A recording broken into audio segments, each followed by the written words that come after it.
હવે સ્વાધ્યાય 5.3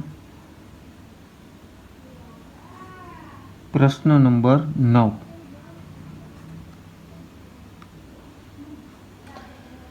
પ્રશ્ન નંબર 9ની રકમ છે સમાંતર શ્રેણીના પ્રથમ 7 પદનો સરવાળો 49 અને 17 પદનો સરવાળો 289 હોય તો પ્રથમ n પદનો સરવાળો મેળવો.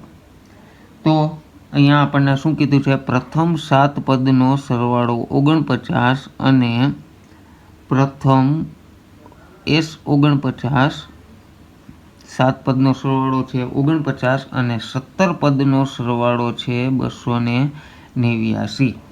તો આપણે પ્રથમ n પદ એટલે કે ડાયરેક્ટ SN જ મેળવવાનો છે, બરાબર. તો પણ એના માટે A અને D આપણી પાસે નથી, બરાબર. એને ગોતવા પડે. તો અહીંયા પહેલાં તો SNનું સૂત્ર આપણને ખ્યાલ છે. શું થાય? SN = n/2 bracket 2a plus bracket n-1 into D મુજબ શું થઈ જશે? અહીંથી આપણે A અને D મેળવવો પડશે, કેમ કે આપણી પાસે બે સરવાળા છે. ક્યાં? S7 બરાબર 49 અને S17 બરાબર 289. રેડી? ચાલો, તો હવે પહેલાં તો સમીકરણો બનાવીએ. S7નું સૂત્ર આના ઉપરથી મારે લખવું હોય તો આમ લખી શકાય. SN = 7/2 2a પ્લસ n એટલે કેટલા થયા? 7 માઇનસ 1 અને એને ગુણ્યા છે D. S7ની કિંમત છે 49 બરાબર 7/2 કૌંસની અંદર 2a પ્લસ 7માંથી 1 જાય છે એટલે કે 6 અને એને ગુણ્યા D. 2માંથી 2 સામાન્ય 7/2 2 અહીંથી આવ્યા સામાન્ય કૌંસમાં લીધું a પ્લસ 3D 2 ગયા 7 આ બાજુ છેદમાં આવે એટલે કેટલા થઈ જાય? 49/7 બરાબર a પ્લસ 3D. તો 7 49. હવે હું કીધું તો કે a પ્લસ 3D બરાબર મળ્યું 7. સમીકરણ નંબર 1. એવી જ રીતના બીજું સમીકરણ બનાવીએ. કેના ઉપરથી? S17 ઉપરથી. અને એ સમીકરણ શું બની જશે? S17 = શું થઈ જાય? 17/2 કૌંસની અંદર 2a પ્લસ 17માંથી 1 જાય એટલે હું ડાયરેક્ટ લખું છું 16 અને એને ગુણ્યા છે D, બરાબર. S17ની કિંમત છે 289. હવે હું વધ્યું 17/2 અહીંયા 2માંથી 2 સામાન્ય કૌંસમાં a પ્લસ 8D મળે. રેડી?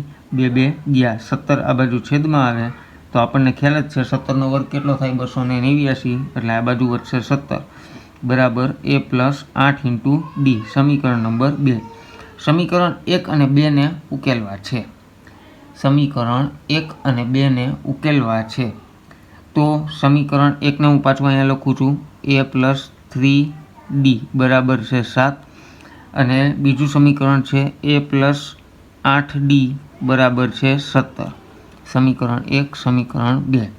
તો હું ડાયરેક્ટ 1માંથી 2 ને બાદ કરી દઉં તો a પ્લસ માઇનસ ગયા 3માંથી 8 જાય એટલે વધે -5D. 7માંથી 17 જાય એટલે વધે -10. તો Dની કિંમત આપણને મળી +2. આ Dની કિંમત 1 અને અથવા તો 2માં તમને જે મજા આવે એ સમીકરણમાં મૂકવાથી આપણને એની કિંમત મળશે. હું સમીકરણ 1માં મૂકું છું કેમ કે આપણને સરળતાથી મળી રહેશે. તો a પ્લસ 3 ગુણ્યા Dની કિંમતથી 2 બરાબર 7. તો 3 2 6 પ્લસ છે ઓલી બાજુ જવા દો એટલે માઇનસ થાય. a બરાબર 7 - 6. આમ એની કિંમત આપણને કેટલી મળી? 1, બરાબર.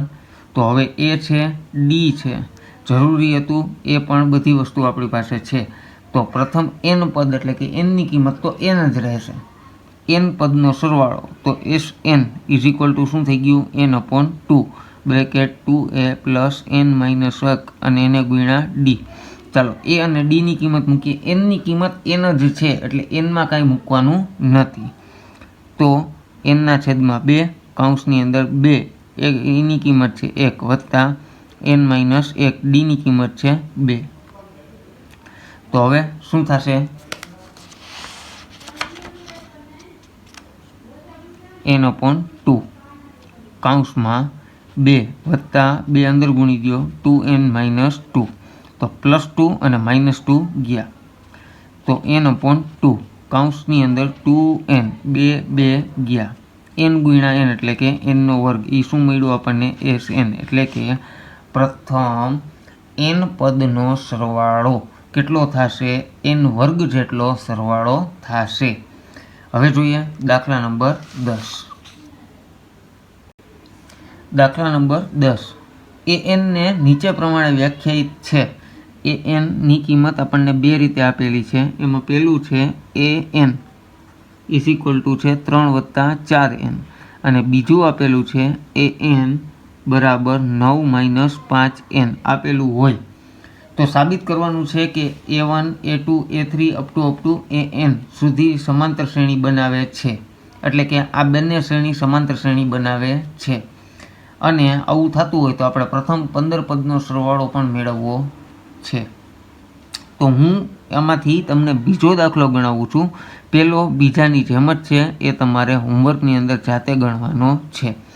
ચાલો તો અહીંયા પહેલાં શું કરશું તો કે ભાઈ શ્રેણી બનાવવી છે તો an છે 9 - 5n રેડી। તો હું જો nની વારફરતે અલગ અલગ કિંમતો લેતો જાઉં છું। પ્રથમ પદ માટે an ની કિંમત એ 1 લઈ લઉં છું તો પ્રથમ પદ એટલે કે a1 શું થાય મેં n ની કિંમત કેટલી લીધી 1 તો 9 - 5 એને ગુણ્યા 1 તો જવાબ કેટલો થઈ ગયો 9 માંથી 5 જાય કેટલા વધશે 4 પ્રથમ પદ કયું થયું 4 a2 મેળવીએ તો શું થઈ ગયું 9 - 5 તો હતા એને ગુણ્યા 2 9 માંથી 10 જાય કેટલા વધ્યા -1 a3 જોઈએ તો 9 - 5 એને ગુણ્યા 3 તો 9 માંથી 15 જાય એટલે કેટલા વધ્યા -6 હજી a4 લઈ લઈએ 9 - 5 એને ગુણ્યા 4 તો 5 4 20 માંથી 9 જાય એટલે કેટલા વધ્યા -11। હવે આ શ્રેણીના પદ તો આપણને મળતા જાય છે પણ આ સમાંતર શ્રેણી છે કે નહીં એ ચકાસણી ક્યારે થઈ શકે તો કે દરેક વખતે આપણને ક્રમિક બે પદનો તફાવત કેવો મળવો જોઈએ સમાન મળવો જોઈએ। જો એવું થતું હોય તો આપણે કહી શકીએ કે આ શ્રેણી સમાંતર શ્રેણી છે બાકી થઈ શકતી નથી બરાબર। તો એ જોવા માટે આપણે 4 પદ છે તો એને આમ લખી શકીએ કે a4 - a3 કેટલું થાય છે તો કે -11 -6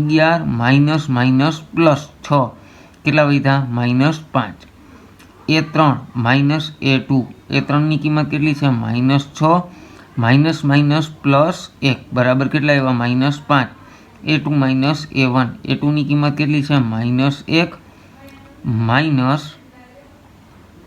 કેટલા છે 4 તો -4 - 1 એટલે -5 તો જુઓ તો દરેક વખતે ડી કેવો મળે છે સમાન મળે છે ડી ની કિંમત કેવી છે સમાન રેડી। તો આ સમાંતર શ્રેણી છે। હવે જો સમાંતર શ્રેણી હોય તો આપણને એવું કીધું છે કે પ્રથમ આટલા પદ કેટલા 15 પદનો સરવાળો કેટલો થાય તો પ્રથમ 15 પદનો સરવાળો એટલે કે આપણને ખ્યાલ છે S15 નું સૂત્ર કેમ થશે S15 n/2 કાઉન્સની અંદર 2a + n-1 એને ગુણ્યા d તો n ની કિંમત કેટલી લેવાની છે 15/2 2a એટલે કે પ્રથમ પદ એ કેટલું આવ્યું છે 4 15 - 1 અને એને ગુણ્યા d આપણે કેટલો ગોતી આવ્યા -5 ચાલો 15/2 કાઉન્સમાં શું વધ્યું 4 2 8 15 માંથી 1 જાય એટલે 14 અને 14 ગુણ્યા -5 તો 14 ગુણ્યા -5 કરો એટલે કેટલા થાય તો કે 14 × 5 = 70 પણ પ્લસ માઇનસ કેવા થઈ જશે માઇનસ રેડી। તો શું થયું 15/2 એને ગુણ્યા 8 માંથી -8 માંથી 17 જાય એટલે કેટલા વધ્યા તો કે -62 31 દુ કેટલા થાય 62 તો એનો મતલબ એમ થયો 15 ગુણ્યા કેટલા કરવાના થાય -31 અને એનો જવાબ કેટલો આવશે -465 જવાબ આવશે બરાબર। તો આમ આપણને પ્રથમ 15 પદનો સરવાળો કેટલો મળશે 465 મળશે। હવે જોઈએ દાખલા નંબર 11। દાખલા નંબર 11 રકમમાં આપણને એવું કીધેલું છે કે એક સમાંતર શ્રેણીના પ્રથમ n પદનો સરવાળો આપેલો છે 4n - nનો વર્ગ. પ્રથમ n પદનો સરવાળો છે 4n - nનો વર્ગ. તો આનું પ્રથમ પદ કયું હશે? એટલે કે S1 એટલે કે A1 બધું સમાન જ થાય. પ્રથમ બે પદનો સરવાળો કેટલો હશે? બીજું પદ કયું હશે? અને આ જ રીતે ત્રીજું પદ અને 10મું પદ અને nમું પદ કયું હશે? બરાબર. તો પહેલાં જેમ અહીંયા આપણે પદ ઉપરથી એનના સમીકરણ ઉપરથી શ્રેણી બનાવી હતી, એમ આપણે સરવાળાના સમીકરણ ઉપરથી પણ શ્રેણી બનાવવાની થાય. આ જ રીતે પણ સરવાળા સ્વરૂપે. તો એસ એનની અલગ અલગ કિંમત માટે S1 કેટલા થાય? તો કે 4 × 1 એને ગુણ્યા 1નો વર્ગ. તો 4 - 1 એટલે કેટલા આવ્યા? 3. કયું આવ્યું? S1. આપણે ક્યાં ક્યાં પદ જોઈએ છીએ? S1 કયો કે A1 કયો કે A કયો, બધી વસ્તુ કેવી થાય? સમાન. બરાબર. તો આપણે શ્રેણીનો પ્રથમ પદ કયો? પ્રથમ પદનો સરવાળો બે કેટલું હશે? 3 હશે. હવે એવી જ રીતના આપણે જોઈએ છીએ S2. તો S2ની કિંમત મૂકો. 4 × 2 - 2નો વર્ગ. 4 × 2 થાય 8 - 4. તો જવાબ કેટલો આવ્યો? 4. S2નો અર્થ શું થયો? તો કે પ્રથમ બે પદનો સરવાળો કેટલો મળશે આપણને? 4 મળે. બરાબર. એવી જ રીતના S3 મેળવીએ તો 3 કેટલા થાય? 4 × 3 - 3નો વર્ગ. 4 તેરી 12 - 9. જવાબ 3. એ શું મળ્યું? પ્રથમ 3 પદનો સરવાળો કેટલો હશે? 3 હશે. એવી જ રીતના આપણે 9 અને 10 પણ મેળવવા થશે. શા માટે? એ હમણાં જોઈ લઈએ, ખબર પડવા માંડશે આપણને. S9 એટલે કેટલા થયા? 4 × 9 - 9નો વર્ગ. 4 9 થાય 36 - 9નો વર્ગ થાય 81. બાદ કરો એટલે જવાબ મળે -45. એ શું મળ્યું આપણને? 9 પદ સુધીનો સરવાળો. એવી જ રીતના એક છેલ્લું 10મું પદ પણ મેળવવું છે. તો 10 માટે શું થઈ ગયું? S10 બરાબર 4 × 10 - 10નો વર્ગ. 4 × 10 40 - 10નો વર્ગ થાય 100. તો જવાબ આપણો થઈ ગયો -60. એ શું મળ્યું આપણને? S10. હવે પદ જે જોઈએ છીએ એ મેળવીએ. આ તો સરવાળામાંથી આપણને આટલી ડિટેલ મળે છે. હવે ક્યાં ક્યાં પદ જોઈએ છીએ? તો કે પ્રથમ પદ. તો પ્રથમ પદ આપણે મેળવી લીધું. કયું હતું? 3. બે પદનો સરવાળો કેટલો થાય? તો કે 4. પણ એ જ ઉપરથી આપણે બીજું પદ પણ મળે. અને બીજું પદ કઈ રીતના મળશે? તો કે A2 આપણે એટલે કે બીજું પદ જોતું હોય તો શું થાય? તો કે સરવાળા 3માંથી સરવાળા 2માંથી આપણે એકને બાદ કરવો પડે. બે પદના સરવાળામાંથી એક પદનો સરવાળો બાદ કરવો પડે એટલે આપણને શું મળશે? બીજું પદ. કેટલું આવ્યું? તો કે S2ની કિંમત છે 4 - S1ની કિંમત છે 3. તો આપણને જવાબ કેટલો મળ્યો? +1. એ શું મળ્યું આપણને? A2 એટલે કે બીજું પદ આપણને કેટલું મળ્યું? 1. પેલું પદ કયું હતું? 3. બીજું પદ કયું મળ્યું? 1. હવે ત્રીજું પદ જોઈએ તો ત્રીજું પદ એટલે કે A3 એ કેટલું મળશે? તો કે S3માંથી S2ને બાદ કરતા S3ની કિંમત કેટલી છે? તો કે 3. S2ની કિંમત કેટલી છે? તો કે 4. 4માંથી 3 જાય કેટલા વધ્યા? A3. ત્રીજા પદની કિંમત કેટલી વધશે? -1. રેડી. એવી જ રીતના આપણે જોઈએ છીએ 10મું પદ એટલે કે A10. અને A10 કેમ મળશે? તો કે S10માંથી S9ને બાદ કરી દો. હવે અહીંયા S10ની કિંમત આપણે આગળ જ મેળવી લીધી હતી -60. S9ની કિંમત હતી -45. ઓછે વત્તા 60માં 45 -60માં વત્તા 45 ઉમેરાય એટલે આપણો જવાબ થઈ જાય -15. એ શું મળ્યું આપણને? S10. હવે મેળવવું છે આપણે nમું પદ કેટલું હશે. તો આ જ રીતે આપણે જુઓ તો આને સામાન્ય સ્વરૂપે મારે લખવું હોય તો an એટલે એ આપણને કેમ મળશે? તો કે an મળશે આપણને આ રીતે SN - 1 પરથી મળશે. બરાબર. ચાલો અહીંથી જ કિંમત મૂકી દઈએ. SNની કિંમત આપણને કેટલી આપેલી છે? 4n - nનો વર્ગ. રેડી. ચાલો SN - 1 એટલે કે અહીંયા બે જગ્યાએ આપણે મૂકવા જોશે n - 1. તો મૂકીએ. શું થશે? 4n - 1 ઓછા n - 1નો વર્ગ.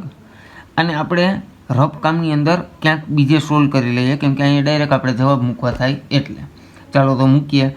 તો શું થશે? 4n ઓછા 4 થશે. 4 અંદર ગુણાઈ જાય એટલે આ માઇનસ એમ જ હતા એમ જ. આ પદનું કરો વિસ્તરણ ક્યાં મુજબ? તો કે બે પદના કાઉન્સનો વર્ગ છે તો એ મુજબનું વિસ્તરણ શું થાય? પ્રથમ પદનો વર્ગ એટલે કે n², વચ્ચે હોય એ પદની નિશાની 2 ગુણ્યા પેલું ગુણ્યા બીજું પદ વત્તા અંતિમ પદનો વર્ગ એટલે કે 1. ચાલો માઇનસને અંદર ગુણી દો એટલે શું થઈ ગયું હવે? 4n ઓછા 4 ઓછા n વર્ગ વત્તા 2n ઓછા 1. તો કાઉન્સ પ્રમાણે ગોઠવીએ, ઘાત પ્રમાણે -n નો વર્ગ, 4 વત્તા છે ને વત્તા 2 છે એટલે વત્તા 6n ઓછા 4 ને ઓછા 1 એટલે ઓછા 5 આપણને મળે. રેડી? તો હવે આ કિંમતને ડાયરેક્ટ અહીંયા મૂકી દઈએ. ક્યાં? તો કે આ પદની અંદર.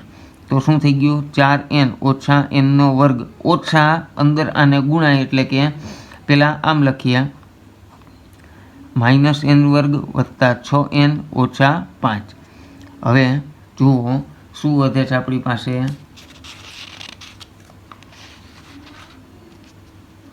4n ઓછા n વર્ગ માઇનસ અંદર ગુણાય માઇનસ માઇનસ પ્લસ n વર્ગ માઇનસ પ્લસ માઇનસ 6n વચ્ચે ઓછે વત્તા 5. તો આ n વર્ગ વત્તા અને ઓછા ગયા વત્તા 4 અને ઓછા 6 એટલે કે ઓછા 2n અને વૈધા વત્તા 5. તો એ n મું પદ કયું હશે? -2n પ્લસ 5 એ n મું પદ હશે. હવે છેલ્લો દાખલો, દાખલા નંબર 12, અને થોડોક સરળ દાખલો. શું કીધું છે કે 6 વડે વિભાજ્ય હોય તેવા પ્રથમ 40 ધન પૂર્ણાંકોનો સરવાળો કેટલો થાય? દાખલા નંબર 12. 6 વડે વિભાજ્ય હોય એવા એટલે કે 6ના આપણે 1 થી લઈ અને 40 સંખ્યા સુધી ગુણાકાર કરતા જઈએ. એ બધી જ સંખ્યાઓ 6 વડે વિભાજ્ય હોય. જેમ કે 6 એકુ 6, 6 વડે ભાગો એટલે શેષ નિશેષ, બરાબર. 6 દુ 12, 12 ને 6 વડે ભાગો એટલે કેટલા થયા? 0. શેષ કેટલી વધશે? 0. ચાલો તો એવી રીતના શ્રેણી બનશે 6, 12, 6 તેરી 18, 6 4 24. ક્યાં સુધી? છેલ્લે 40 પદ સુધીનો ગુણાકાર જોઈએ છીએ એટલે કે છેલ્લું પદ આનું હશે 240. કેમ કે 40 ગુણ્યા 6 કરો એટલે કેટલા થયા? 6 4 ને 24 એટલે 240 મળે. તો પદની સંખ્યા એટલે કે અહીંયા n કેટલા છે આપણી પાસે? 40. એ એટલે કે પ્રથમ પદ કેટલું છે? તો કે 6. છેલ્લું પદ આપણને શાંત શ્રેણી દેખાય છે એટલે છેલ્લું પદ ખ્યાલ છે. તો કે એ n કયો કે l કયો કે અંતિમ પદ કયો? કેટલું છે? 240 છે, બરાબર. તો આપણને ખબર છે નાનકડું સૂત્ર Sn = n/2. કાઉન્સની અંદર a પ્લસ l મુજબ કિંમત મૂકી દઈએ. s કેટલા થઈ જશે? તો કે 40. 40ના છેદમાં 2. પ્રથમ પદ 6, l એટલે કે 240. તો 20 2 40. 6 વત્તા 240 એટલે 246 ગુણ્યા 20 કરો એટલે કે થાય 4920 જવાબ આવશે. કેનો? S40 એટલે કે આવા 40 પદનો સરવાળો કેટલો થશે? તો કે 4920 થશે, બરાબર. આ સાથે ચેપ્ટર નંબર 5 અહીંયા આપણું પૂરું થાય છે. જે આ વખતના તમારા 70% કોર્સની અંદર છે એ તમામ પ્રકારના દાખલાઓ આની અંદર આવી ગયા છે. તો સ્વાધ્યાય 5 અહીંયા પૂરું.